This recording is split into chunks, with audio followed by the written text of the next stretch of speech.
Welcome to the Reversion Podcast. I'm your host, Anthony of Westgate, and I have joining me today Justino, who is a very interesting poster on X in the Orthodox world. You may or may not have seen his post, but I wanted to bring him on here because he covers a lot of the esoteric concepts that I cover in my work, and I thought it'd be great to have him on to discuss some of this stuff because I've had a lot of questions from some of my readers on certain events, groups, occurrences that took place in the long history of, dissemination of these secret societies and esoteric writings.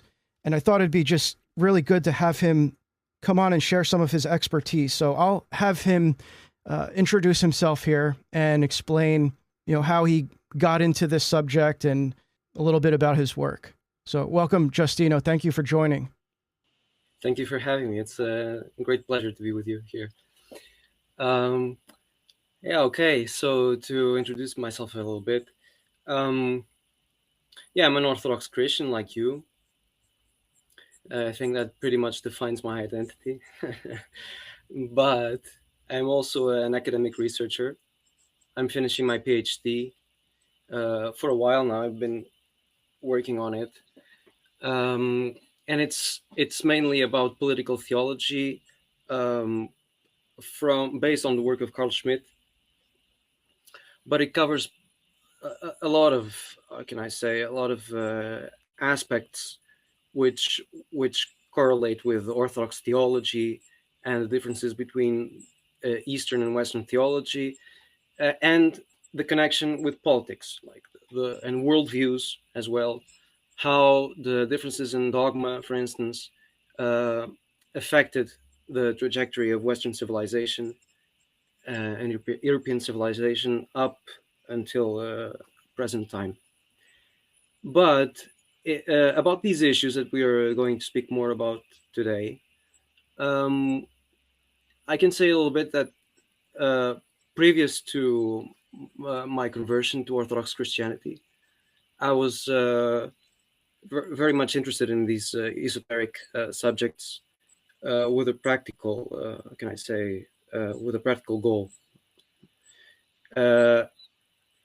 Basically, I started with my interest started with reading René Guénon and the so-called traditionalist thinkers or school, and really I wanted to, after reading him, to have a traditional practice. So during that period, which was a while ago already, starting 20 years ago almost now, I studied the Kabbalah,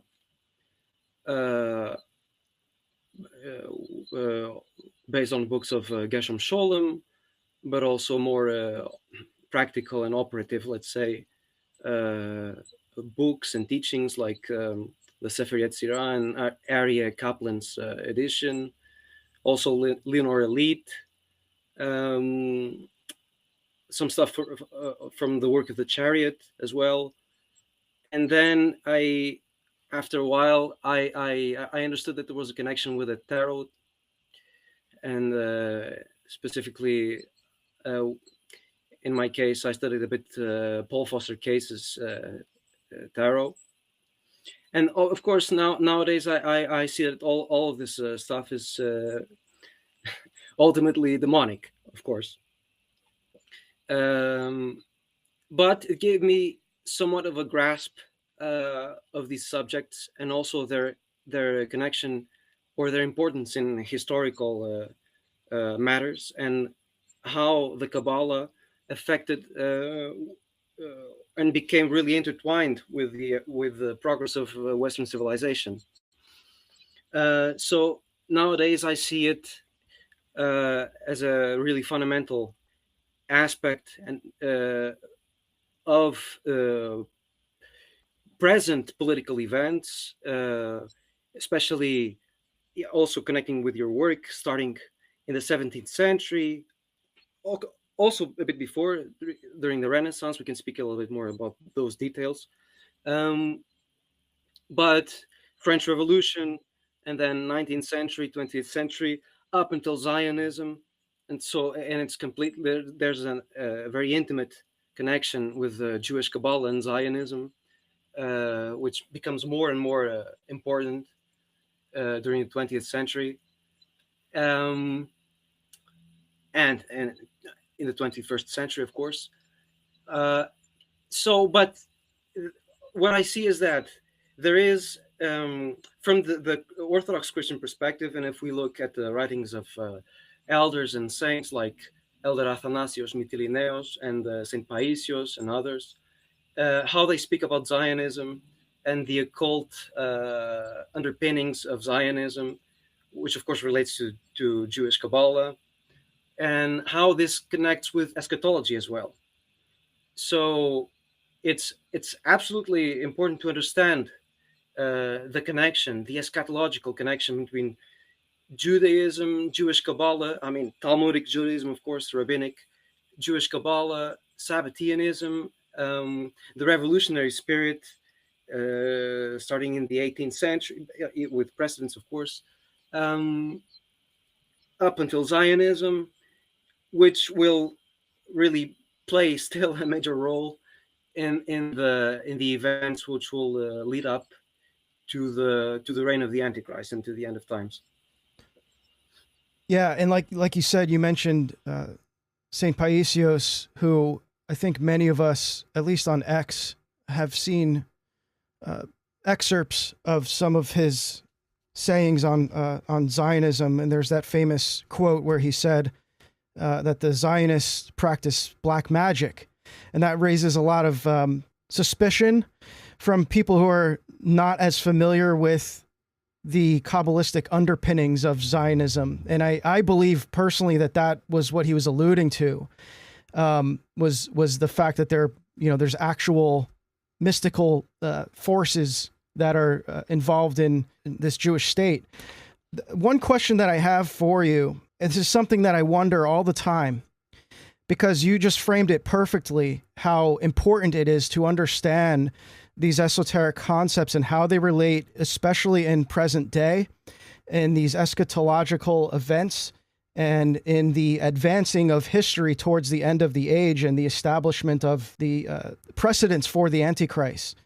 And I always wonder, why is it, and this would be, I guess, entirely speculative, but why is it that none of these elders and saints that you mentioned really talk much about the details of the teachings of Kabbalah in the way that you and I do, for example? Yeah, I've wondered about that also, but I think that there's a somewhat easy or simple answer for that. It's that they are really not so much interested in what they do. And also because they have vision of these things. They don't need to study the Kabbalah, because if God wants, God shows them the reality of those figures and movements. And for instance, I remember, it's not about Judaism or Kabbalah, but I remember Saint Porphyrios, that there was someone, maybe a spiritual child of his or someone connected, that was visiting a Hindu guru. And I remember that he commented that we know what they really think. We know who they really are. And it's not good. Yeah. So the saints have a more direct and intuitive perception of these subjects. And I think that this is not to say that there's no place to study the connection. I mean, more in detail, the nature of these movements and these teachings, doctrines, and its connection with political and spiritual movements also. But I think also we need to keep that in mind, right? And also sometimes to try to limit the space that this takes on our soul. Yeah, absolutely. Yeah, because sometimes it affects us negatively also. So we need to be careful with that as well. Uh, but basically, always to keep our prayer routine Yeah. and relationship with the spiritual father and confession, participation in liturgy, all of these things. This keeps us protected from these negative influences that the study of these issues sometimes entails. Yeah, I totally agree. This definitely isn't for everyone. People thank me all the time for publishing this kind of work, specifically because they know that they cannot expose themselves to this kind of research. And I totally understand that because yes, it does take a toll. If you get too steeped into it, it's very dark. It's demonic, as you said. So it's very important to maintain that spiritual uh, relationship with your spiritual father, confession, all the stuff you just said. Very important. So some of the stuff that really stood out to me that you have posted about was really overlapping with the research that I was doing at the time. And how this stuff really started to impact what is now the modern state of Israel. Because I guess my thesis is like that this really started to accelerate in the 17th century with the Sabbatean Revolution and the widespread dissemination of Kabbalah throughout Europe. Yeah, yeah. Um, yeah, I think we need to speak also about the Renaissance, because many of these it goes back to Christian, so-called Christian Kabbalah Yeah, uh, that was created by Marsilio Ficino and Pico della Mirandola.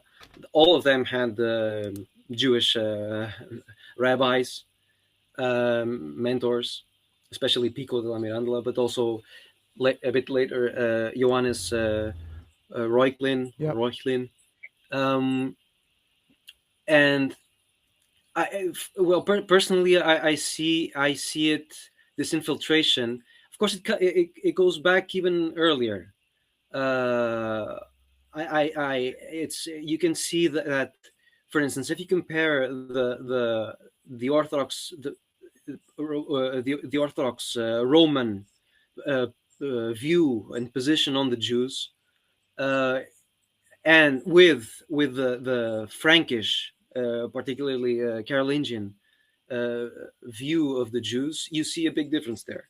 And if we think about Father John Romanides, for instance, thesis on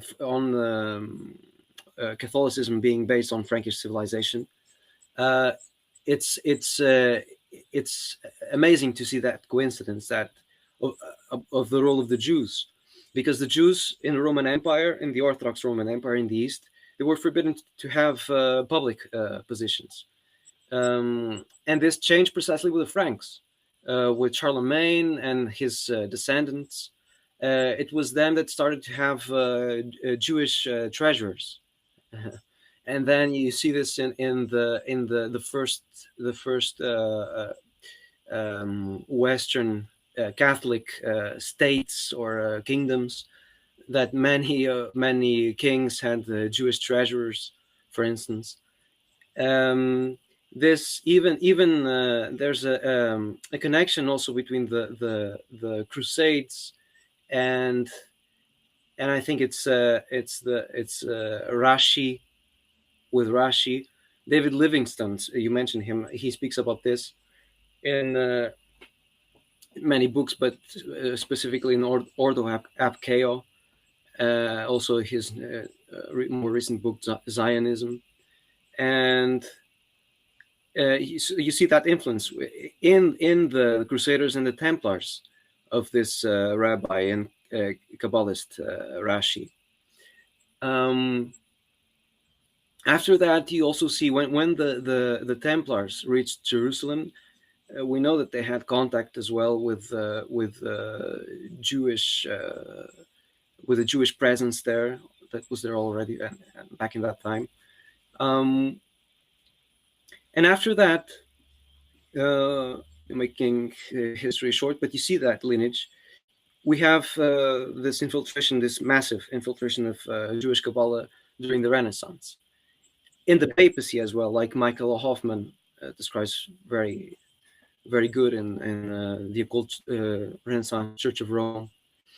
And the way I see it is that Catholicism and Western Christianity, the Catholic heresy, the Papist heresy, they lost grace with their heretic dogmas or distortion of Christian Orthodox dogma, and they had to replace it with something. I mean, grace. They had to replace grace or deifying grace, deification, this search for deification with something else. And I see that it was Kabbalah that filled this gap, this hole in the West. And I call it technotheurgy, which is the idea that of a self-deification of man through technical means or artificial means. And this starts there in the Renaissance, and with this monstrosity of Christian Kabbalah, and you see this trajectory, and there are many authors that make this connection. For instance, after you have John Dee, of course, that you speak about. And you have this when John Dee came to Germany, he met with Rabbi Lowe, of course, the creator of the Golem, and you see this influence, and Francis Yates speaks about this in Rosicrucian Enlightenment. This connection with, or this legacy of John Dee's work and actions in Germany. And this will influence, this will create an environment where Rosicrucianism will appear. And there will always be a connection between Germany and the continent and England.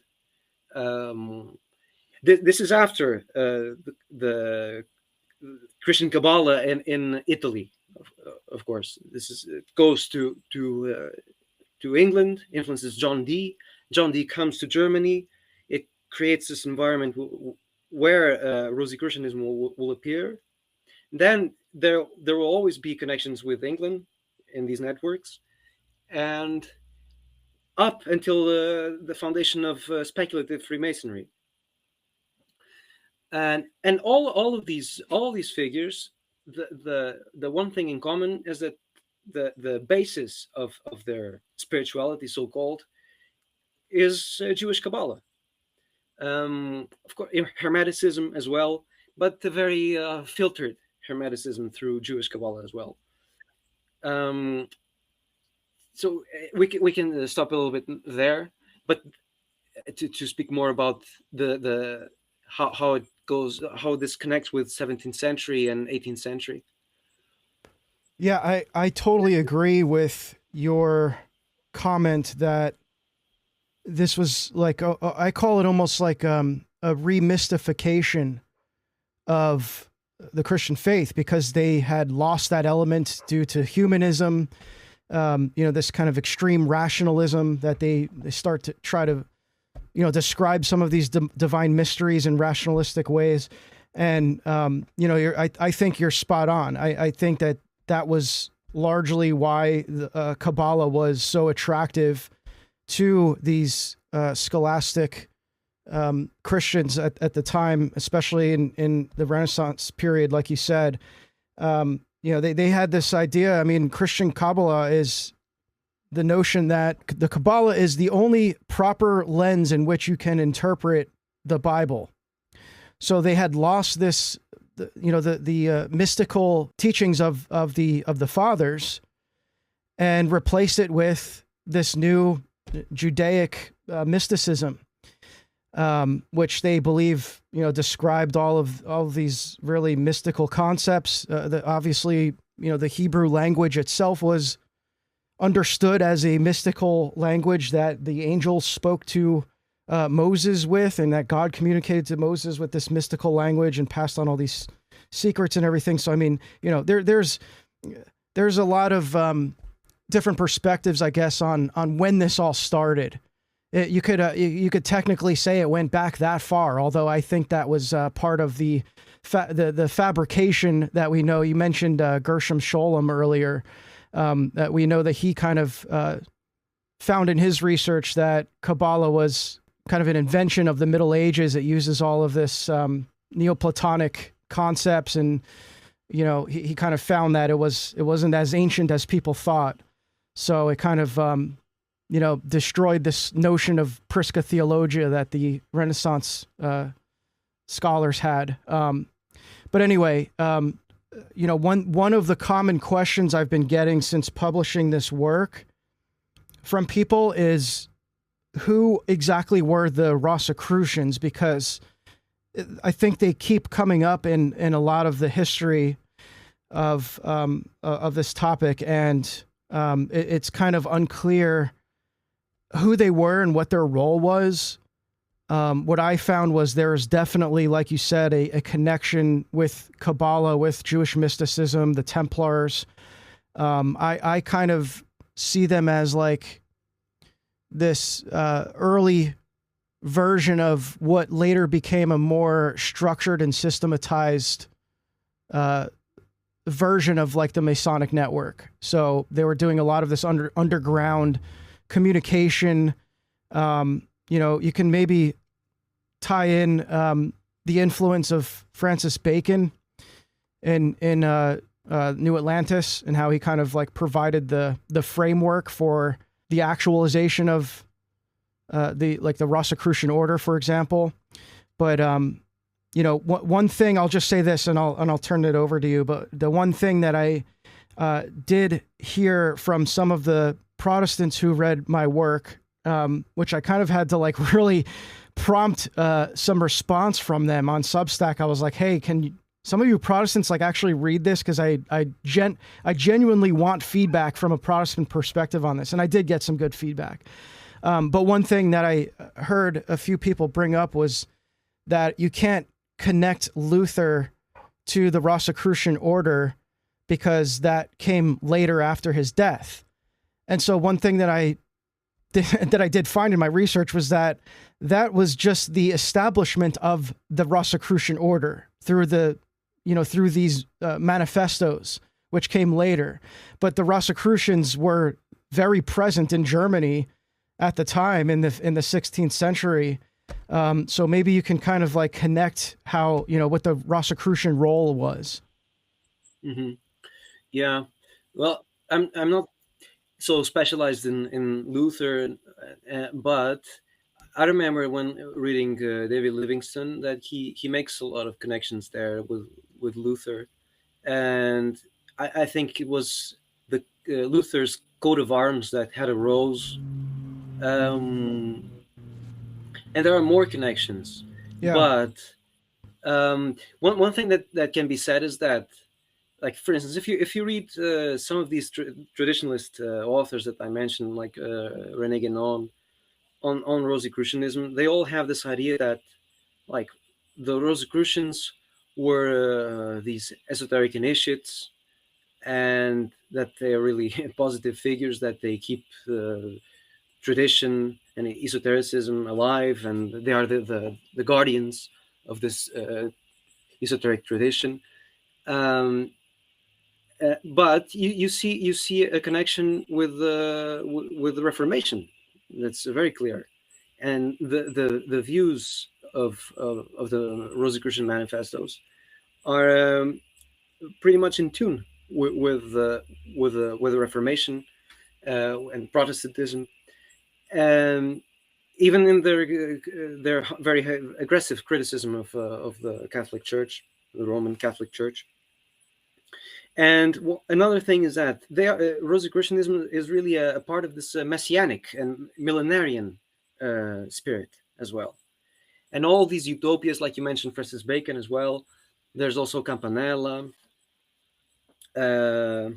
some others I don't remember now. Oh, But yeah, this utopia. Yeah, Andrea, I think was another one who there was yeah, actually yeah, he yeah. apparently influenced. And I think Livingstone covered this. How he actually influenced Francis Bacon's work. He wrote Christian. I forget the title, but it was something basically called like the Christian Utopia, Yeah, which yeah, yeah. was just published like 7 years prior to New Atlantis, which I think was posthumously published after Bacon died. But I think before he even started writing it, there was this direct influence, even though he didn't mention it in his work. Yeah, so you see this utopian spirit. Yeah, Andrea, of course, there's a very good author, Christopher McIntosh, on Rosicrucianism. I think he's probably one of the best academic author. Although he has a positive view of Rosicrucianism. But The Rosy Cross in the Age of Reason is a very good book. And this yeah, I was going to say that he says that Andrea was probably the author. There's Yeah, this thesis that he was the author of the manifestos, or at yeah. least one of the At authors. least two of the three of the manifestos, I believe. Mm-hmm. Yeah, Yeah, and as I recall, this book that you mentioned, this Utopia, it was after. I think it was a bit after but I'm not sure that he wrote that yeah. after the manifestos. The Christianopolis, that's what it was called. There's something Christianopolis, Yeah, Christianopolis, right. something like Mm-hmm. that. Yeah. Yeah. So you see, and also it's not only it's a messianic, millenarian, utopian, and also this idea of a fusion of science and occult knowledge. Yeah. That later would become like divergent. You see this divergence, but in the beginning there were one thing, especially in the Rosicrucian ideal, modern science and this idea of occult knowledge and modern technology. It came together. It was one thing, and I think that more and more this unity. There's a convergence. If there was a divergence, now we witness a convergence more and more. And this, of course, it's part of the spirit of transhumanism as well. So you see it there already in seed form. But also, I was going to say, so utopian, millenarian, scientific, occult, rational symbiosis. Also, globalism. You see it there because they had this idea of common human civilization, and these utopias. They describe something like that as well. There's historical, political unity of the human race under these initiates, right? And under the guidance of these enlightened initiates. But so and it, okay, so now going back to the connection with Kabbalah, it was always there as well. But then, for instance, you see with the creation of speculative Freemasonry, the foundation of the Great Lodge of England, but not only, because there were many currents even in that time. You see that later, during the 18th century, with the creation of the higher degrees of Freemasonry. You see always, there are many, these figures of Masonic adventurers. Sometimes they were considered charlatans, but they're important figures, like Ramsey, Michael Ramsey, I think, and Andrew Michael Ramsey, something like that. Chevalier Ramsey was his known name. Baron von Hund, who was the creator of the strict observance,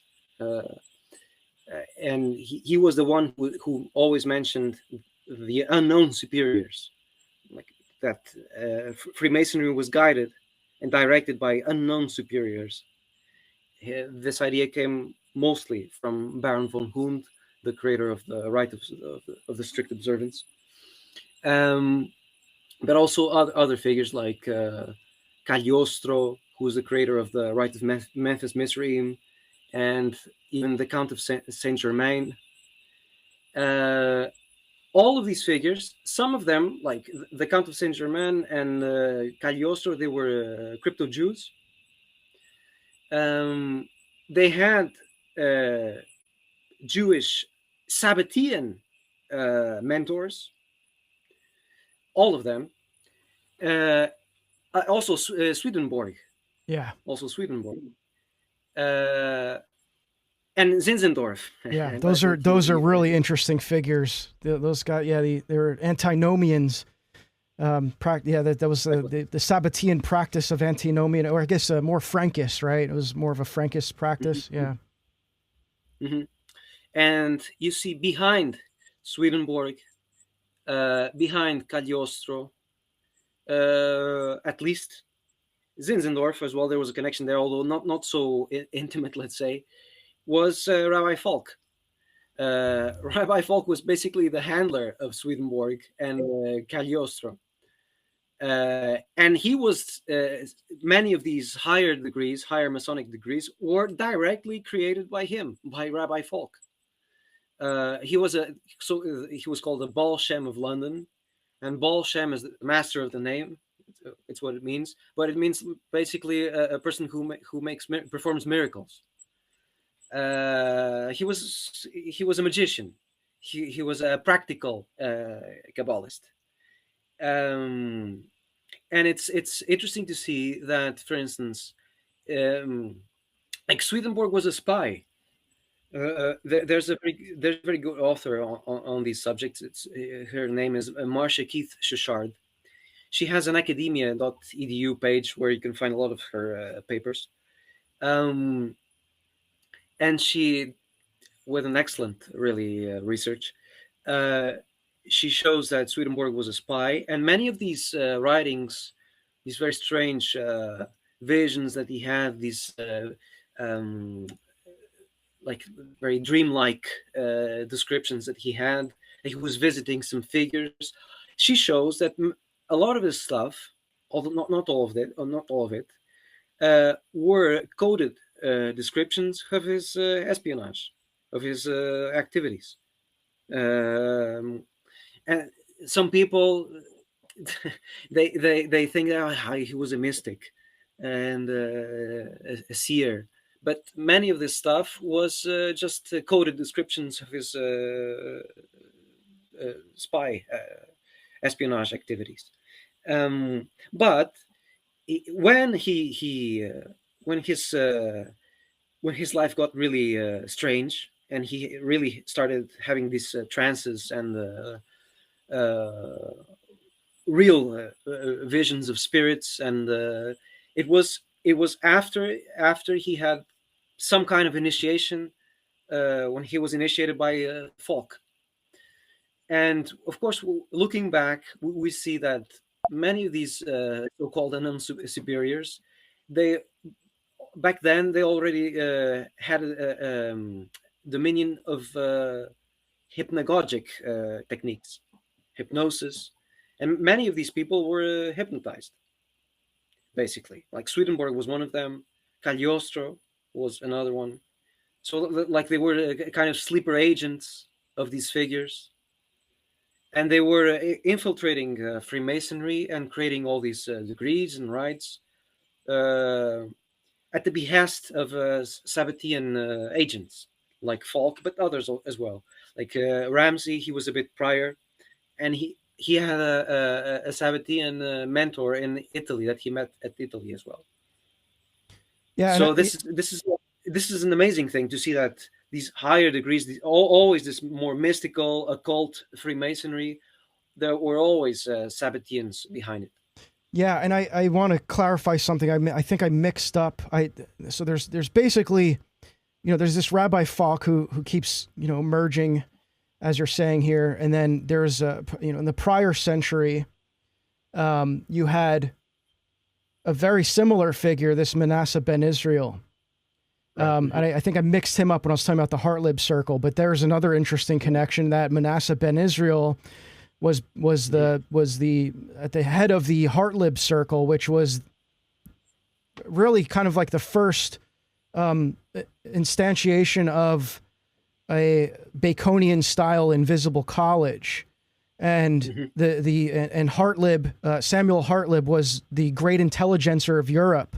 So he also was, the most prominent spy in Europe in the 17th century. So there's also that. It's kind of like it always is intertwined: Kabbalah, secret societies, a rabbi at the head of it, and all of this, kind of global intelligence gathering. The Hartlib circle specifically, they were trying to collect basically all of the knowledge in the world. So you kind of see some of this like almost like an early prototype of AI happening there. Absolutely, yeah. So yeah, and maybe you can one of the things that you talk about a lot that I'm really particularly interested in is like how this is implemented in the modern day. So, and specifically in the digital age, I think I've covered quite a bit, and between my work and some of the other podcasts I've done on specifically that era of history, between the Renaissance and leading up to the establishment of the State of Israel. But one thing I think people are particularly interested in is how does this relate to today? So it might not be hard to see how that's all connected in this global secret society, this cabal. But how is it being used in the technocracy, for example? Yeah. Well, that's a very vast yes, subject. I know I'm asking a lot here, but maybe you can just kind of like talk about some of the themes that you see in present day that you've noticed as someone who has this extensive knowledge on Kabbalah that maybe are lesser known. Yeah, that's well, I have some ideas about that, but it's a complicated subject, especially to speak about it. But well, you see that. So what I call technotheurgy, I see it as the root of transhumanism, because it's this idea of a self-deification of man through technical means. And of course, these technical means were of a rudimentary nature in the Middle Ages and the Renaissance and early modernity. But the spirit was the same. Like the spirit that presided the evolution of Western technology started there, the inception of this spirit. And there's a very, very interesting connection. Like the first that I found out recently about this, the first images of God as an architect with ruler and compass, they appeared in the late Middle Ages, but they were based on the work of rabbinic commentators. Because, for instance, there was some of, I think, mostly Dominican friars. They were reading these commentaries by medieval rabbinic commentators on the Bible, on the Scripture, and it's funny because they had, I think it was Rashi as well. I'm not sure about that, but I think it was that he, in the Hebrew, there's a passage from Isaiah that speaks about God having or measuring with a compass, and this doesn't occur in the Greek, for instance, only in the Hebrew. So based based on the commentaries of these Jewish rabbis, in the Middle Ages, in late Middle Ages, they started creating these images of God holding a compass, like God, like as an architect and as an engineer, which really demonstrated that the already the hold that the technological spirit had over Western Christian spirituality already back then.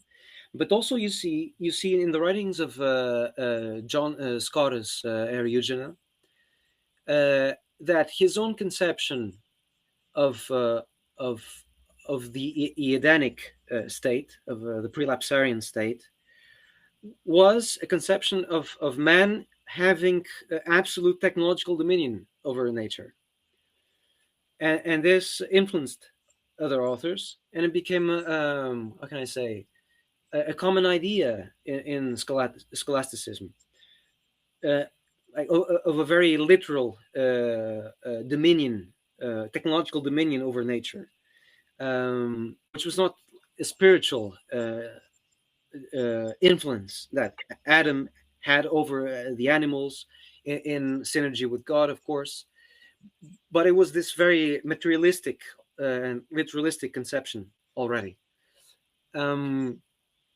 And they considered that this dominion over nature was the divine image and likeness. So deification for these authors already implied this idea of acquiring again technological dominion over nature. So this, in my view, is the root of technocracy, of this absolute technological state, like a perpetuum mobile of an eternal movement, that you see as an ideal of transhumanism as well. Yeah, and I wanted to, if it's okay with you, I wanted to read an excerpt from one of the few Orthodox Christians who does talk quite extensively or writes extensively about Kabbalah and its influence primarily in in technology and kind of the realm we're talking about here. And that's Matthew Raphael Johnson, and he says technology is the final end of the Kabbalah, and its infusion into the rationalism is modernity. Technology is the product of modern science and modernity generally. Modernism, in short, is the imposition of the Zohar and its metaphysics on the Western world for the goal of transforming nature into technology, the Tikkun Olam, fixing the world. Marxism, liberalism, materialism, nominalism, capitalism, markets, and the whole vocabulary of modern ideology has its center in Judaism and the Kabbalah.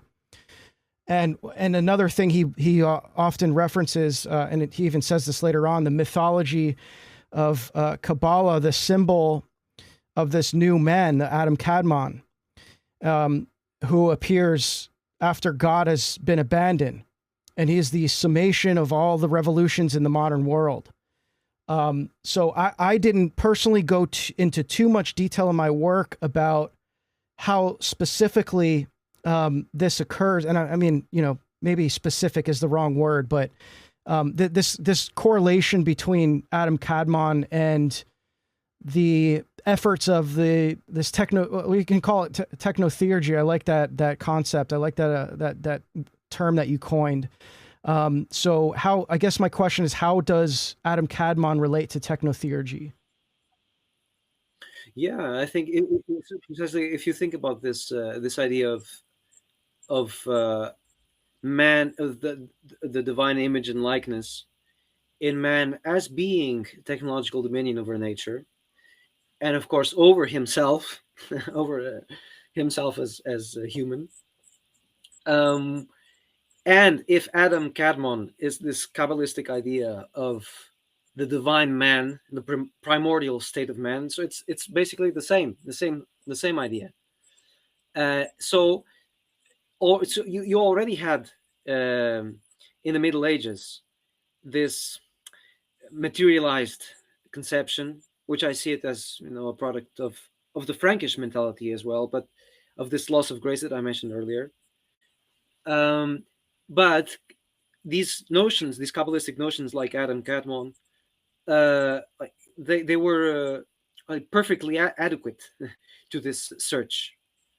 It was a very rational way of describing the inner functioning of God, but also as a replacement.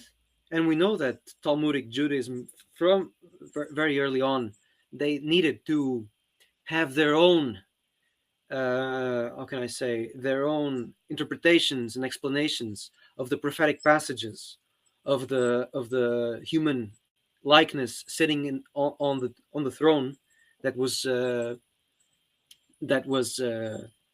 experienced by the prophets. And you see, like, there are many figures, like they present, like Metatron, also present in the book of Enoch as well, and in the more Kabbalistic interpretations of these apocryphal literature. Yeah, even the Shekinah is like a form of technotheurgy. The exactly. gathering of the divine sparks. Mm-hmm. Yeah. This idea of the primordial man, the primordial divine man, who replaces God for them. Like, there's this how can I say this, anthropotheism in Jewish Kabbalah and in the West. It's all of this. You see this connection, and it becomes more and more a technological pursuit to realize in matter this image, this divine, or this deified, this technological deified image of man. And technocracy and transhumanism is the means and the end goal for this realization. Yeah, and we were talking about Livingstone, and one of the books, I think maybe the only book I've read of his, is called Transhumanism. And it's funny because I bought the book thinking it was going to be very specific about transhumanism, and almost the entirety of the book is like what we're talking about. Like it starts, with the history of like these Kabbalistic secret societies and everything. And I'm like, it's all about like kind of the transmission of Western esotericism. And I'm like, why is this all in a transhumanism book? I'm trying to learn about transhumanism. Why is he talking about all these concepts? And I didn't realize until later on this, like what you're saying, how it all relates, it all culminates in the transhumanist philosophy. It was kind of all there all along, even though it wasn't obviously called transhumanism.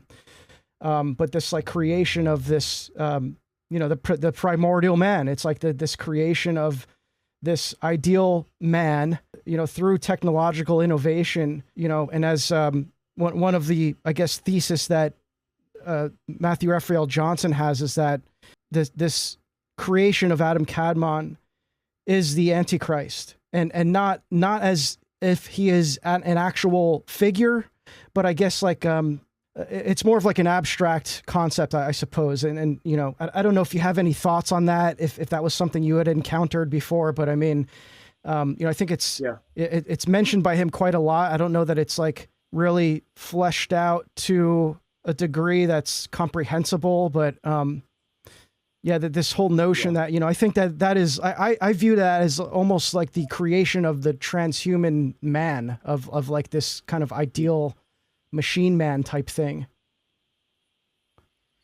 Yeah. Those are really excellent thoughts that he had there, Matthew Raphael Johnson. But so you see, for instance, you see that also in Jewish Kabbalah, and especially in the Zohar, starting with the Zohar. I mentioned that early on the rabbis had to give their own, provide their own interpretation of the prophetic passages. But this really intensifies with the Zohar and the Zoharic literature and the Kabbalah that comes after that. Like Leonora Leet speaks about the doctrine of the sun, which is really the esoteric core of the Jewish Kabbalah. So you see that they have this, always this, they need to have this replacement of Christ, ultimately. The Antichrist. We know that in Greek, anti, it's not only against, but it's in place of. It's really what it means, primarily, in place of Christ. So, like we have the notion of the body of Christ, which is the church. The Kabbalists also develop their own notion of this community, this esoteric community, which is like the body of God. And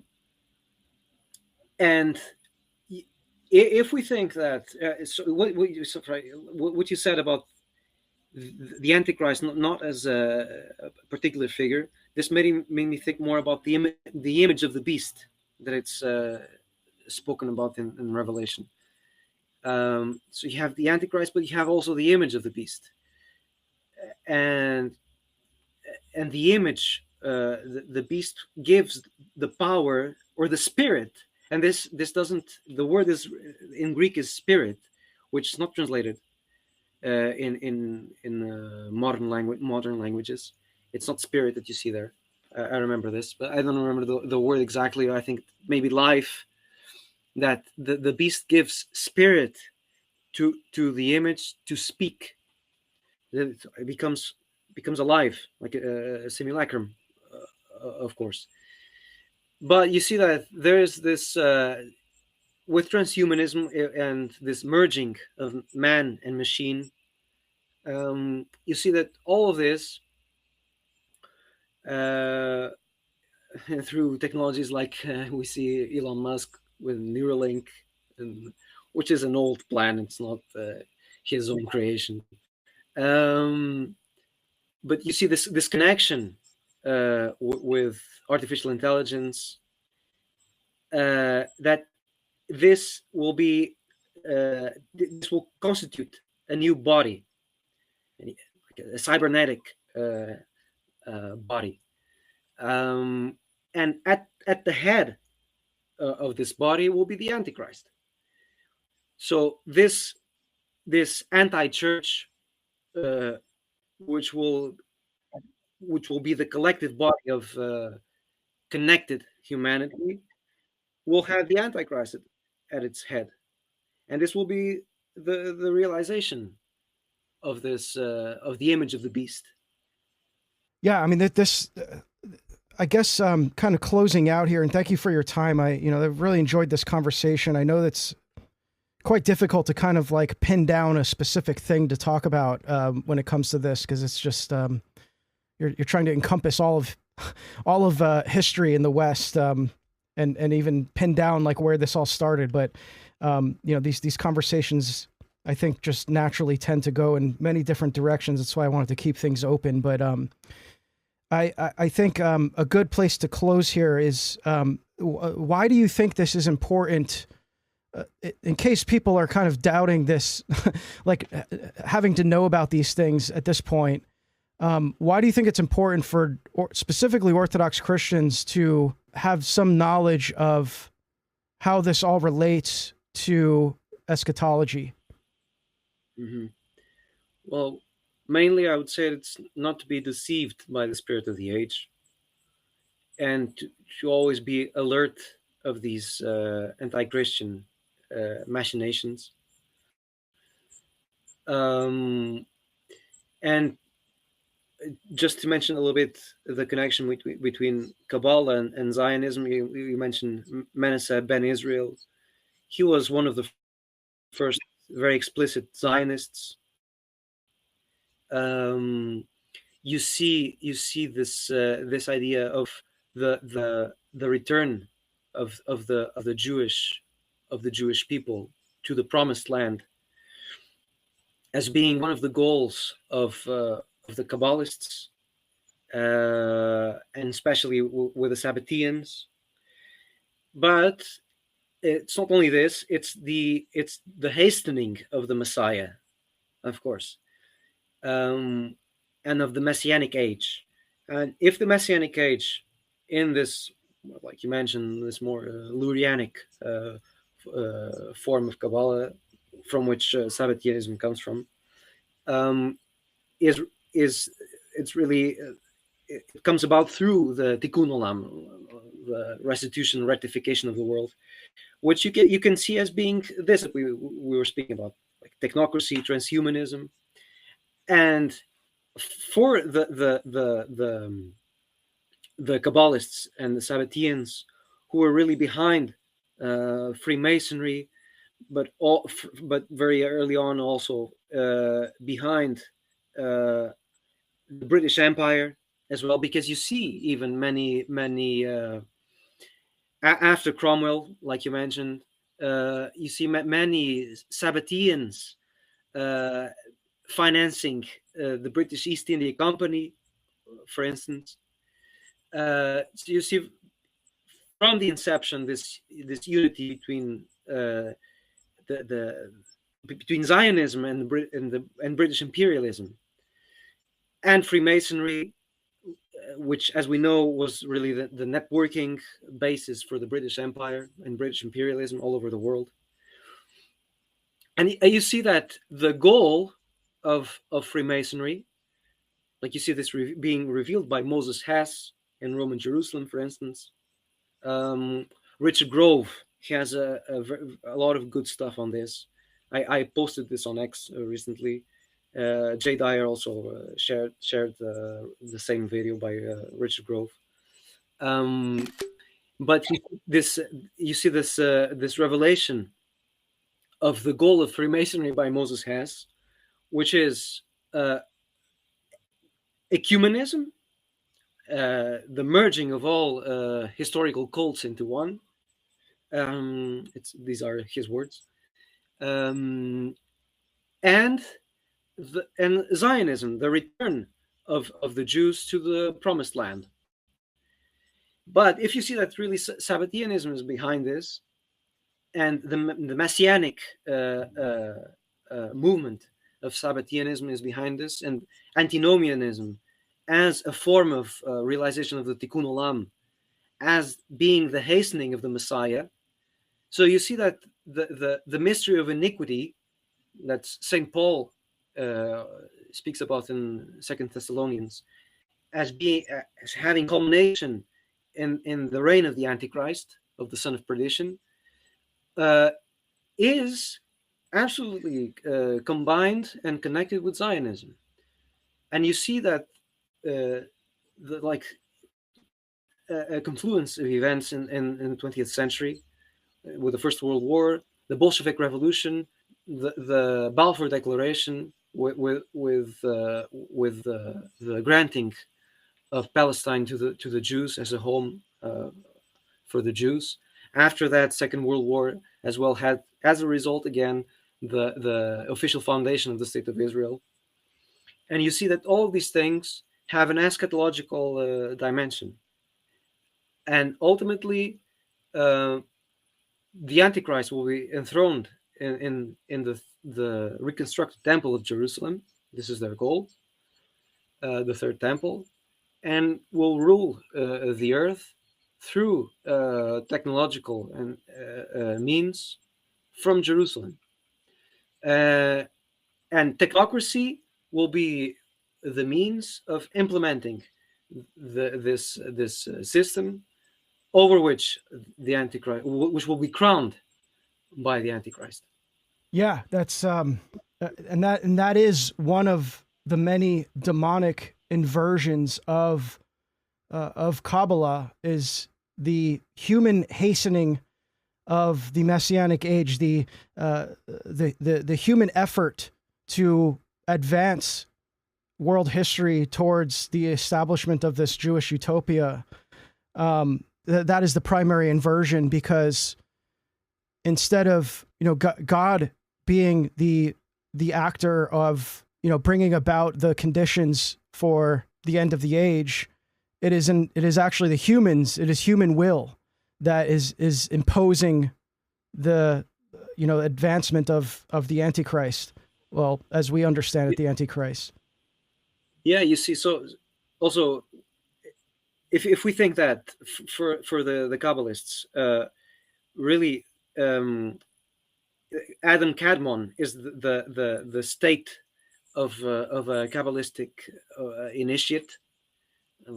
They become part of this primordial consciousness for them.